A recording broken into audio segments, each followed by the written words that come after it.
షహనాజ్. ఇంట్లో పిలిచే పేరు తెలిసిన వాళ్ళందరూ పిలిచేది సజ్జు. అంటే సజ్జు స్ఫూర్తి, బట్ పిలిచేది మాత్రం సజ్జు. ఇన్స్టాగ్రామ్ లో మీరు క్రియేట్ చేసుకుంది కోకిల ఖుషి. కోకిల ఖుషి. ఎందుకు కోకిల ఖుషి అని పెట్టాలనిపించింది?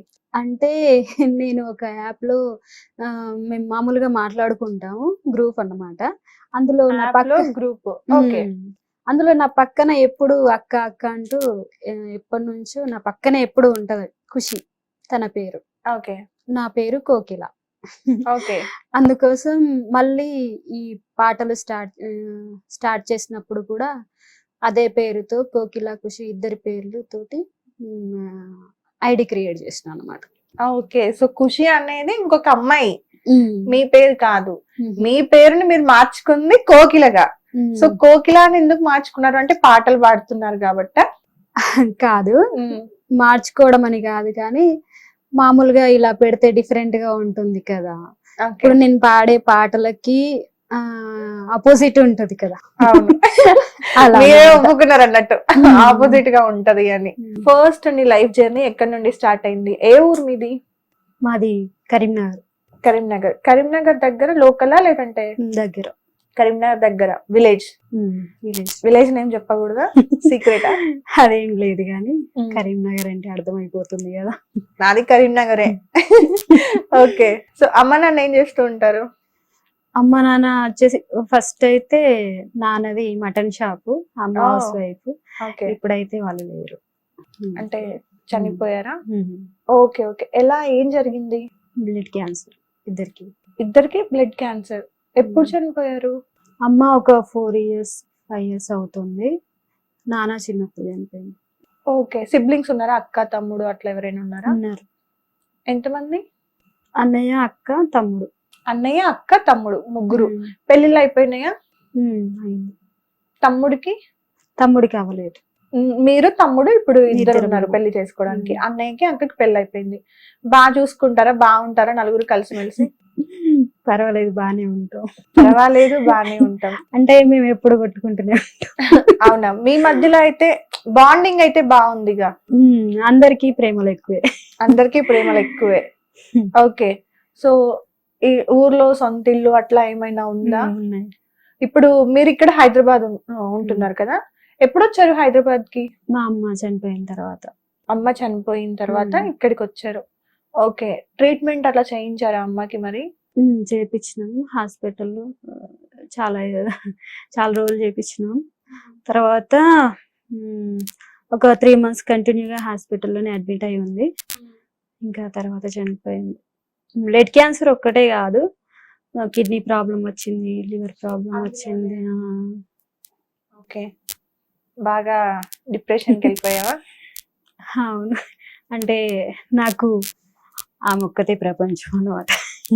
అర్థం అవుతుంది. అంటే ఎక్కడ కూడా అడిగినా కూడా నాకేం తెలీదు అంటే, అన్ని ఇంట్లోనే పెరిగిన అమ్మాయివి కదా, కంప్లీట్ గా ఫ్యామిలీతోనే ఉన్న అమ్మాయివా? ఇంట్లోనే, అంటే బయటికి వెళ్ళేదాన్ని, అన్ని ఊర్లు అంటే దగ్గర దగ్గర ఊర్లన్నీ తిరిగేసి వచ్చేదాన్ని, కానీ నేను మా అమ్మ ప్రపంచం తప్ప ఇంకేది లేదని. ఇంకేది లేదు. నేను లాస్ట్ ఇంటర్వ్యూలో కూడా చూసినప్పుడు విన్నాను, ఏదో చిన్న వీడియో ఏదో పెట్టావు, ఫ్రెండ్స్ అందరూ కూడా నాకు నైట్ డబ్బులు షేర్ చేశారు అని చెప్పేసి ఒకటి షేర్ చేసుకున్నాను. మా అమ్మ హాస్పిటల్లో ఉన్నప్పుడు అప్పుడు మా దగ్గర తినడానికి సరిగ్గా ఉండదు అనమాట. అయితే ఇంకా మా అమ్మ హాస్పిటల్లో ఉంది, సీరియస్ ఉంది. మళ్ళా డిశ్చార్జ్ చేసిర్రు అనమాట. ఆపరేషన్ చేయాలి, కడుపులో గడ్డలైనాయి, ఆపరేషన్ చేయాలి అన్నారు. కాకపోతే ప్రస్తుతానికి కిడ్నీకి ట్రీట్మెంట్ చేసి బిల్ రాశారనమాట. ఓకే. ఓకే. కొంచెం ఇప్పుడు ఓకే, పర్వాలేదు. మళ్ళా వచ్చిన తర్వాత ఆపరేషన్ చేయడం అని చెప్పి అన్న తర్వాత సరే అనుకున్నాం. ఇంకా వెళ్ళేటప్పుడు మా దగ్గర డబ్బులు లేవు, అసలు హాస్పిటల్లో వెళ్ళేటప్పుడు కూడా మా దగ్గర లేవు. మా అక్క వాళ్ళు వీళ్ళు కొంచెం సడితే అది సరిపోయింది, ఇంకా అంతే అయిపోయింది. ఇంకా అమ్మకి ఇట్లా అయింది అని చెప్పి ఇక నేను అప్పటిదాకా రివీల్ చేయలేదు. అప్పుడు నాకు కొంచెం ఫేస్బుక్ లో ఫస్ట్ నుంచి ఫేస్బుక్ అంటే ఎక్కువ, నేను ఇంట్లో నుంచి బయటకు వెళ్ళకపోయేది అని, కానీ నాకు ఇట్లా కవితలు రాయడం, ఏదన్నా స్టోరీస్ మీద ఇంట్రెస్ట్, ఇట్లా ఉండేది. నాకు చదువు Okay, లేదు, రాయడం అంటే ఇంట్రెస్ట్, రాయడం అంటే ఇంట్రెస్ట్, రాసింది చదవడం అన్నా గానీ ఇట్లా చాలా ఇంట్రెస్ట్. నేర్చుకోవడం. అట్లా ఫేస్బుక్ లో సరదాగా పోస్టులు పెట్టడం, మాట్లాడడం అందరితో, ఇక చాలా పరిచయాలు ఎక్కువ ఏర్పడ్డాయి. ఇక అందరికీ నేను తెలిసిపోయిన స్ఫూర్తి, సజ్జు స్ఫూర్తి నా ఐడి. ఇక అప్పుడు ఫౌండేషన్స్ ద్వారా నాకు ఎక్కువ కొంచెం టచ్ ఉన్నారనమాట. ఏదైనా ప్రపంచం మొత్తం ఫేస్బుక్ ద్వారానే నేను తెలుసుకున్నా ఫస్ట్. ఓకే. ఇక అప్పుడు అమ్మకు బాగాలేదని ఒక స్టేటస్ పెట్టినా అంతే. అరే స్ఫూర్తి వాళ్ళ అమ్మకు బాగాలేదంటారా అని చెప్పి ఉన్న వాళ్ళందరూ చెల్లె ఎట్లా జరిగింది అని చెప్పి ఇంకా నాకు చెప్పకుండానే ఆ విషయము నైట్ 1 or 2 అయింది, 4కి అట్లా స్టేటస్ పెట్టి పడుకున్నా. 12కి అట్లా 4కి లేచేసరికి అకౌంట్ లో చాలా డబ్బులు పడిపోయినాయి. ఓకే, అందరూ హెల్ప్ చేశారు. కొంచెం కొంచెం అయినా కానీ హెల్ప్ అందింది. అప్పటి మందం అయితే అయిపోయింది. కానీ తర్వాత మళ్ళా కిడ్నీ ప్రాబ్లం పెద్దగా అయింది. మళ్ళా హాస్పిటల్లో జాయిన్ చేశారు. ఆ కడుపులో గడ్డలు, క్యాన్సర్ గడ్డలు అవి పక్కన పెడితే ఈ కిడ్నీ ప్రాబ్లం ఎక్కువ అయింది. దానికి చాలా అమౌంట్ అప్పుడు కూడా అందుతూనే ఉన్నాయి. ఫేస్బుక్ ద్వారానే చాలా మంది అంటే చాలా మంది చేసిరు. వాళ్ళు ఎవరో నాకు తెలియదు. తెలియని వాళ్ళైనా తెలిసిన వాళ్ళైనా ఇట్లా ఒక్కరు చేస్తే ఇట్లా 10 మందికి తెలిసినట్టు నేను చేసింది నిజం చెప్పాలంటే నేను కూడా చేసిన కొంచెం దాని ద్వారానో ఎట్లనో నాకు తెలియదు. కానీ మొత్తానికి ఫేస్బుక్ ఫ్రెండ్స్ ద్వారా అయితే నాకు చాలా హెల్ప్ అందింది అమ్మకి. ఓకే, బట్ స్టిల్ ఏం చేయలేకపోయారు.